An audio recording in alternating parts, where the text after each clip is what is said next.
Blessed is everyone that feareth the Lord, that walketh in his ways. For thou shalt eat the labor of thine hands. Happy shall thou be, and he shall be wherewith thee.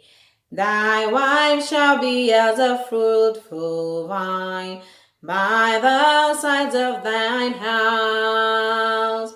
Thy children like olive plants round about thy table. Behold, thou shalt the man be blessed that feareth the Lord.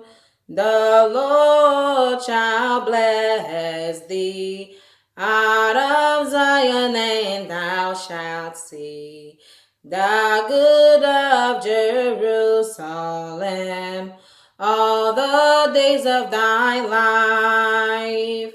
Yea, thou shalt see the children's children, and peace upon Israel.